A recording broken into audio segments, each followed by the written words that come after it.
mwiriwe uyu mugoroba mu ntangiriro ndashaka kubabwira mwese banyumva ibintu bine by'ingenzi bishobora kudufasha mu rugendo rw'iyi Yeriko twatangiye mu bihe bikomeye, mu bihe bidasanzwe, ibihe tukirimwo. Hari umuryango w'abiyeguriye Imana bari barahawe ingabire yo kubaho ubuzima bwabo bwose bari kumwe n'Imana, babereyeho isengesho.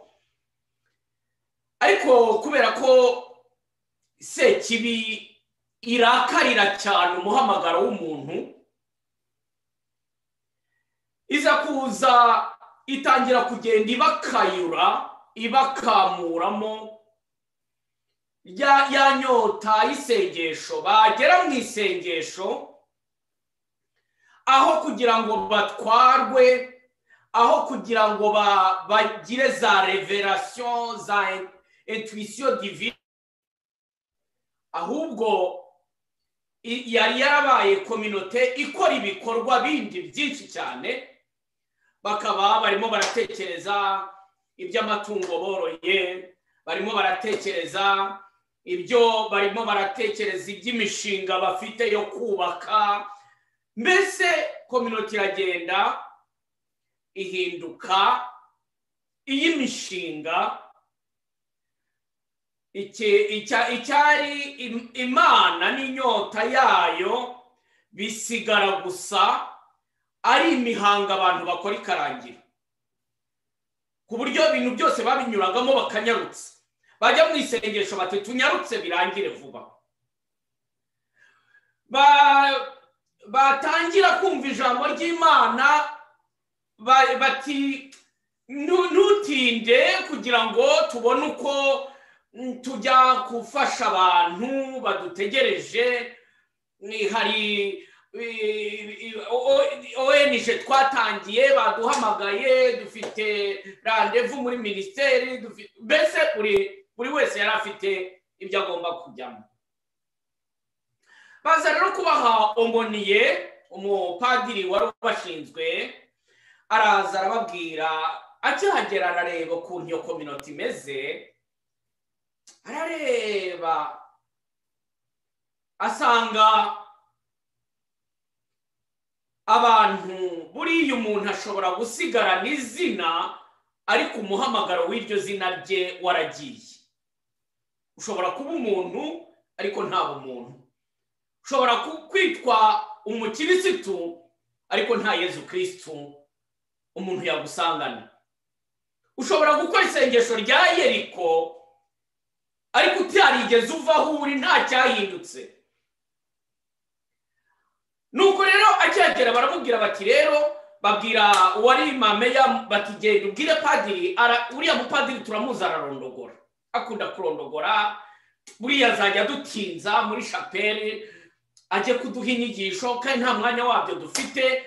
None genda urebe umufatirana kiza, umubwire ko tuba dufite rendez-vous, mbese kugira ngo atazajya arenza iminota 30 akaba yadusomeye misa twavuye hano muri chapelle. Baragenda rero baramubwira batumva rero padiri, dore donc ubwo misa ya Samuel n'igice uramenye ube warangije, kuko mama Anastasia afite rendez-vous zo kujya kureba veterineri w'ingurube. Mama Margarita afite rendez-vous ku kibuga cy'indege, hari umuterankunga twabonye agomba kuba agiye kumuzana indege, irahagera saa 2. Mama Yosefina abarwayi kuri centre de santé baradutegereje, kandi urabizi ko icy'ingenzi ari ibikorwa. Hanyuma na mama Gerardina nawe akaba afite rendezvous kubera ko hari ikibazo twagize muri banke tugomba kujya kugikemura kandi bamuhaye rendezvous ya 2:00 none ro padiri kora uko ushoboye dusomere bisa ariko ntutinde urase ku ntebe. Padiri arabyumva araceceka arabihorera arangije amaze gusoma ivanjiri baricara arangije arababwira ijambo ngiye kubabwira muri zirikana arababwira ngo mwababikira mwe mwavuye mu isi nta kisi yahombye mwinjiye muri kiliziya ntacyo kiliziya yungutse ati nuko nimujyana amahoro aho kugira ngo bajyane amahoro urumva barayabura ati buriya umuntu ashobora kuba mu isi n'isi akayizana no mu isengesho isi ikamugumamo ashobora kwinjira mu mana imana ntigere yunguka irya sengesho ya minsi 7 ikazarangira uriya muntu atabaye umwogezabutumwa atabaye umuhamya adahindutse Esther wa none dukeneye Yudita dukeneye Ana dukeneye Yowakimu dukeneye Yohani Batista dukeneye Petero ukenewe noneho kiliziya ntigira icyo yunguka. Mukunda ibintu birangira rero abakristo gira vuba urangize isengesho rirangire ejo Yeriko irangire nyuma y'isaha irarangiye. Ikibazo reba ntabwo ari igihe ikibazo nicyo ibyo wagiyemo bikumarira ku buryo bizakimarira n'abandi. Mbega Imana ngo iradushyira ku isika tukayihombera. Najyaga numva abantu bacuruza akavuga ati naranguye inyanya none zampombeye zabuze. Mwumva ngo umuntu akavuga ati nagize gutya ngura ibijumba bijyanye ku isoko bibura ababigura ndabyirira. Imana yaragutoye yagushyizeho muntu nyumva. Reba mu gihe usigaje iyi Yeriko ishobora kuba ari inkengeri ikubwira ngo wataye igihe, ikubwira ngo wigenje uko ushaka, ikubwira iti dore ibyo wabayemo byose, dore ibyo ukikora, dore ko ukigenza. Garukira aho ngaho. Ngo hari umuntu rero nawe wagendaga wundi akabwira Yezu ati Yezu ndagukunda cyane rwose. Yari mu ikoraniro ryitwa Yezu Umukiza. Ati Yezu ko mukunda batwigishije Yezu ndamukunda. Yezu ngira gutya rero muha icyumba. Yari afite inzu y'ibyumba 3. Yezu nguhaye icyumba, nguhaye shapeli, nzajya ngusengera hano n'ibindi. Ntiyamenya ko yiteje shitani. Aragenda ya icya cyumba rimwe shitani irareba iti okay ubwa mpaye hari Yezu agiye hariya ndajya hasigaye. Bya bindi umuntu ahinduka by'agace, bya bindi umuntu agumana ingeso ye, agumana icyaha cye, agumana ikibazo cye, agumana igikomere cye, agumana kamere ye cyangwa intege ye. Noneho ngo shitani irabimenya irazira avuga iti ubwo Yezu ari hariya reka ngende nkomanga haryama. Irazira komanga ku idirishya ryama. Aravuga ati se cyo ni iki kitodora. Gato shitani biramufasha. Irinjira iramukubita mu bugome bwayo. Iramukubita mu bugome bwayo. Irangije iramubwira ngo ndakwica. Ariko Yezu kubera ko ari imfura, kubera ko Yezu Kristo ari imfura cyane, yaje kumuha inema yo kudapfa vuba. Hari igihe wibwira kurokoka, hari igihe urwara ukagera kure, hari igihe wagiye kwisetu yivaho, hari igihe wabonye uva muri Afurika ugera aho ngaho ugira ngo ni ubutondo rusha abandi. arangije ikintu cyabaye ni kimwe. Yesu icyo yamuhaye ni ingabire yo kudapfa vuba kugira ngo amwereke ko aho hantu yisigariza, aho hantu Yesu ataragera uzahagirira ibyaha. Arangije rero aravuga ati ubwo shitani igihe yamubabazaga yaratatse ararira ati Yesu ntabara. Yesu reka Yesu ko Yesu ntabwo yari kuva hahandi wa muntu yamusize kandi aho hantu yarahagizayo. Arangije Yesu gusa mukomeraho aramukomeza, ya shitani iza kumubabaza ariko iragenda. Uriya muntu arangije aza muri cya cyumba yahaye Yesu aramubwira ariko Yesu twumvikane, wowe naguhaye icyumba, wowe nagushyize hano, nzi ko iyi nzu tuzajya tuyibanamo, wowe kubera iki shitani yanteye ikangirira nabi kuriye ikabikora biriya bintu bingana kuriya ku isi ntugire icyo ukora. Yesu ntajya asubiza. Arangije yigira inama ariko uyu mugabo ntanyurwa, uyu mugabo ntajya ashima, reka muhe na kiriya cyumba cya kabiri ageza turarane abe muri kiriya cyumba. Shitani birabyumva irarakara noneho kurushaho, iravuga iti amugejeje hariya noneho ubutahira ziradodora kuri sara ajya gukingura. Ahageze shitani noneho iramubabaza kurushaho, iramubabaza mu by'iramubabaza mu biramubabaza mu bitero binyuranye. Arongera arataka ati Yesu koko biti. Arangije aza kwigira inama ati okay mbonye impamvu. Yesu icyatumye atajisa, icyatumye adakora ibyo yagombaga gukora ni ukubera ko ntamuhaye inzu yose. Aramubwira rero Yesu mbabarira, igihe nubwo cyatinze ariko burya wandokoye wandinze ushaka gukora ikintu gishya mu buzima bwanjye. Amen. Imana irashaka gukora ikintu gishya mu buzima bwawe. Wagiye uyiha, hari bamwe bagumye ku izina ry'Imana ku masezerano ya batisimo ariko Imana ntayiri hano. Hari abandi bahaye Imana icyumba kimwe ugakomfira Imana ibibazo byawe kuko ingorane zaje, ukaza muri Yeriko kuko utinya ngo ejo bundi urupfu rurazaza, Yesu ndinde Yesu nkingire, ariko utazi ko ubuzima bwawe bwose warabuhawe burekurira uwabuguhaye arwane mu kigwi cyawe. Arangije rero amaze guha Yesu inzu yose aramubwira ati Yesu hehe no kuzongera kuba ari nge ujya gukingura, umwanzi akomanga ari wowe ugenda, ibimbayeho byose ari wowe ugira icyo ukora. Nguko rero Yesu yaje kuza ya shitani iza kuza iza kongera irarehareha, igeze ku muryango Yesu arayifata.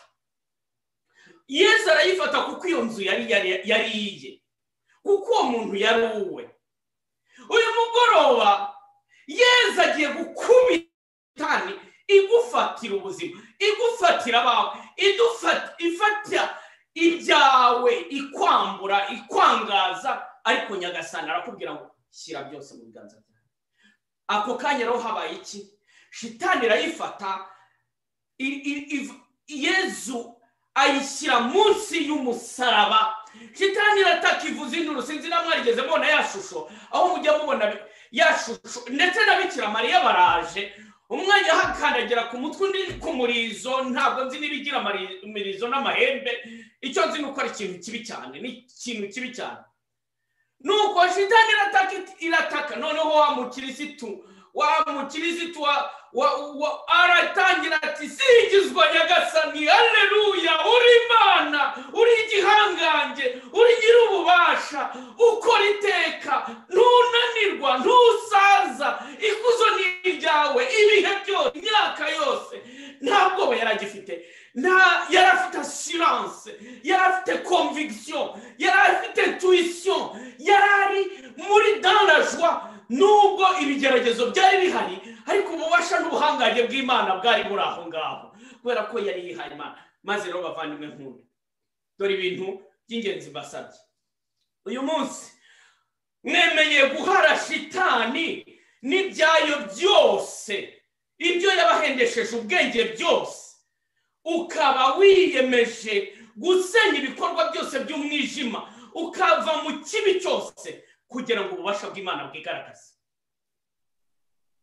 Icya kabiri, wemeye kubabarira mu izina rya Yezu Kristo n'ububabare bwose wagize n'ibyo byose waba warabuze cyangwa umwanzi yaba yarubatse inkuta agamije kukurimbura, kugira ngo uyu munsi uhinduke wowe uwo gutanga umugisha, ureke kurwana, ureke kurwanisha abantu, ureke kurwanisha ubutunzi, ureke kurwanisha intwaro, ureke kurwanisha amagambo, ureke Imana irwane mu kibi cyawe. Icya gatatu, wemeye yuko uyu munsi wowe wiyemeza kubaho mu kwemera. Je marche dans la foi. Ntabwo ari ukwemera kwa kundi kuvuga ngo isengesho rirarangiye. Abakristo mukunda ibintu birangira, ngo turagiye mu isengesho ngo ryarangiye, ngo ryari rimeze neza. Mugakunda abavuga butumwa runaka yigisha neza. Iyo mugoroba isengesho ngo ryari rifite imbaraga. Irihe sengesho? Icyo nzamenyera ko isengesho ryagenze ni igihe uzahagarara ubutaha nyuma mu cyumweru gitaha tukazongera tugahura, buri wese agahamya ububasha bw'Imana uko bwigaragaje mu buzima bwe. Nta sengesho rirangira. Yabivuze umuvandimwe wacu Gustave, isengesho riratangiye kuri bamwe, riratangiye uyu mugoroba kuko ariho wumvise ko hari ahantu Yezu ataragera. Ku bandi wenda ryatangiye ejo, ku bandi wenda rizatangira mu cyumweru gitaha. Reka ntagirize ku buhamya bubiri bwiza cyane. N'ubuhamya bwabayeho n'umukecuru, uwo mubyeyi yarafite umwana wamugaye, baza kuvuga ko Padiri Tardif azakora isengesho muri Kongo Imbandaka kuri stade ahantu hari hateraniye abantu benshi. Yumvise bavuga ko Yezu akiza. Umubyeyi ajyana umwana we wavukanye ubumuga, aravuga ati nanjye mushyiriye Yezu ukiza. Narangije isengesho riraba, abona bavuze abantu bakize. Umubyeyi abona umwana we aracyari aho ngaho mu bumuga bwe, aguma muri iyo stade. Abantu bose barataha, aguma aho ngaho. Ntegereje isaha yanjye, ntegereje ko Yezu uwo wakiza aze asanga aha ngaho. Arangije abarinzi ba stade baza kumusohora. Umukecuru arabananira, umubyeyi arabananira, ababwira ati njyewe ntegereje Yezu ukiza warura aha ngaha. Batari isengesho ryarangiye, ariko njyewe ntabwo arangera, ahubwo aracyazenguruka mu bandi, nanjye umwanya wanjye urahari. Birangiye bamubuze uko bamugira, bamukingirana aho ngaho muri stade. Bagiye kuko yakizeye Yezu, ndagutegereje, ndagushaka, numiteho, n'ibigomba guhinduka. Arangije igihe kigeze, agiye kumva abona bw'ijoro, ntiyamenye uko bigenza, afatwa n'agatotsi, agiye kubona abona umwana arimo arirukanka mu kibuga. Wa mubyeyi avuze impundu, avuze induru, avuze urwamo. Yezu yarahageze mu buzima bwe. Ako kanya arasohoka muri stade. Abarinzi babibonye barumirwa. Babandi barinda stade barashugumira bati bigenze bite? Umubyeyi ati njye nababwiye ko ntegereje Yezu. Ntabwo Yezu abeshya, ntabwo Imana ihindagurika, ntabwo Imana ishobora kutubwira ibyo itazakora. Ariko ni igihe cyacu, igihe tutaraba connecte ku bubasha bw'Imana. Ntuzavuge ngo nagiye mu masengesho ariko ntacyo byamariye. Ndabizi mukunda ibintu birangira, ndabizi mukunda ibintu byihuta, ndabizi mukunda ibintu bisize uko mushaka, biteye uko mubyumva. Ariko uyu mugoroba nagira ngo connecte ku bubasha bw'Imana. Isaha yawe nigera, Nyagasani agaragarize ububasha bwe, akora ibikomeye, akora ibidasanzwe mu mateka y'ubuzima bwawe. Icya kabiri njyewe niboneye ni umubyeyi njyewe waje aransanga hariya, nari kwa Yezu Nyir'impuhwe, nari nshinzwe ubuzima bw'ubutumwa bwa roho y'urugo rwo. Uwo mubyeyi arazi, akuye umwuzukuru we mu bitaro i Kabgayi. Baramubwiye bati uyu muntu nta kundi, yaramaze muri koma ibyumweru bitatu. bategereje kwapfa. Umubyeyi sinzi uko yabigenje, uwo mukecuru aragenda aramwiba. Mwibaze nawe aheka uwo mwana, ntumbaze aho yamunyujije. Iyo Imana yagiye gukora ibintu, il faut que tu te révoltes, il faut que tu marches autrement, il faut que tu parles autrement. Mwebwe mwese abakiri muri iri sengesho mukimeze uko mwami, mukimeze uko muteye, muragira ngo ububasha bw'Imana bigende bite? Yarangiye Imana iguha uburyo iyo uyishaka, iyo umva hari ikintu kigupusa. Arangije ntabwo nzi inzira aho yayikuye, ntabwo nzi ibintu uko byagenze. Nagiye kubona mbona araje n'umwana we, n'uwo mwana w'umwuzukuru yari nyirakuru. Umwana ndebye mbonye yinjiye aho ngaho, ubwoba buranyica. Ni ukuri kw'Imana simbabeshya. Mbona ijosi ryaguye, mbona amaguru araregarega. Yamaye mwaze ku mwana numva arakonje, ariko umubyeyi akimbona ati singizwa Yezu nyirimpuhwe, dore umpaye no kuhura na Gerard. Njyewe ubwoba bwari bunyishe. Ndangije ndareba nkoze ku mwana, nibuka Musenyeri yari yaduhaye kondisiyo, hazagira umuntu upfira hano ngo yaje gusenga. Abantu abakeneye gusenga kwa muganga bajya kwa muganga. Hari abakeneye nabo gusenga bajya baza basenga, hajya haza abantu bazima. Muramenye iyi shapeli ntabwo ari ibitaro. Yamaye uwo mugoroba Yezu yashyize mu kigeragezo kidasanzwe. Nta padiri wari uhari, wari ushinzwe pere du sanctuaire, nta wari uhari. Ninjye wari uhari, ninjye wagombaga gufata decision. Noneho nibutse y'amagambo ya Musenyeri, mpagarara ku magambo y'abana b'abantu, umubyeyi ndamuzi. Nabwira ntoya ntabwo umujyana muri shapeli, ntereka tujye kwa muganga, noneho turaza kumusengera kwa muganga. Turahagarara ku magambo y'abana b'abantu, baravuga iby'inkingo, baravuga ibi ngibi uko bizagenda gute. Wahagaze ku magambo y'abana b'abantu, ibyo bakwaturiyeho, ibyo bakuvugiyeho, ibyo ugaragaza, ibyo witekerereza, jya mu bubasha bw'Imana. Muri Yeriko ni ububasha bw'Imana, muri Yeriko ni amasezerano y'Imana, muri Yeriko ni umugambi w'Imana. Imana izakora ibyo ntumva, Imana izakora ibindengeye. Uko niko byagenze. Mpagaze kuri ayo mategeko ya Kiliziya, ntabwo urenga. Noneho umubyeyi nawe ati njyewe nje kureba yarambwiye amagambo abiri yasigaye mu buzima bwanjye. Yarabanje arandeba arambwira ngo Gerard, nawe nukumbwiye, arambwira ngo rero umenye ikintu kimwe, ni Yezu nshaka kandi namubonye. Ahita nkubita igitsiburira, ahetse umwana aransunika, mbandarara nk'ahariya. Ahita yinjira muri shapeli, aragenda ashyira umwana we imbere y'isakramento, arapfukama. Uwo mubyeyi arapfukama agumaho. Nagiye kureba icyo gihe hari mu masaa 8 z'amanywa kugeza 2 z'ijoro yaragipfukamye. Iyo uzi icyo ushaka kirakuvuna, iyo uzi icyo ushaka kirakugora, iyo uzi icyo ushaka. Muve mu bukristo bw'amarangamutima, muve mu bukristo bw'ibinyoma, muve mu bukristo bw'uburyarya. Niba uzamuye amaboko usingiza Imana, shyiramo imbaraga. Niba ushyize umutima wawe mu kwemera, gira determination, engagement. Nicyo kintu cya nyuma ndangirijeho. Noneho njya kureba mu masaa 2, mbwira umuzamu nti genda mubwira uriya mubyeyi asohoke, turebe niba niyanywa n'amazi nibura, ariko tunongere tunamukonvenka, turebe niba yakwemera ko umwana we tumujyana kwa muganga. Njyewe yari yamamuye. Noneho iyo ufite ukwemera, personne ne parle n'importe quoi devant toi.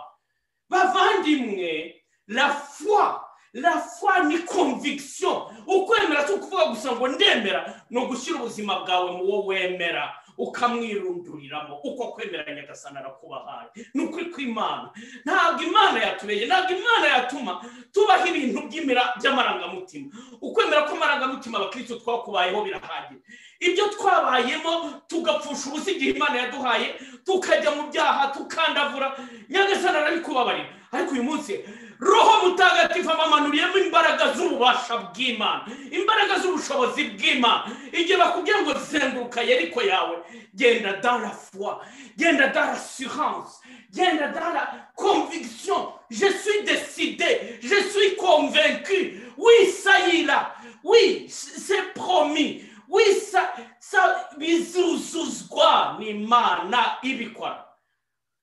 bigeze saa saba z'ijoro, bigeze mu masaa saba z'ijoro, igitangaza kiraba.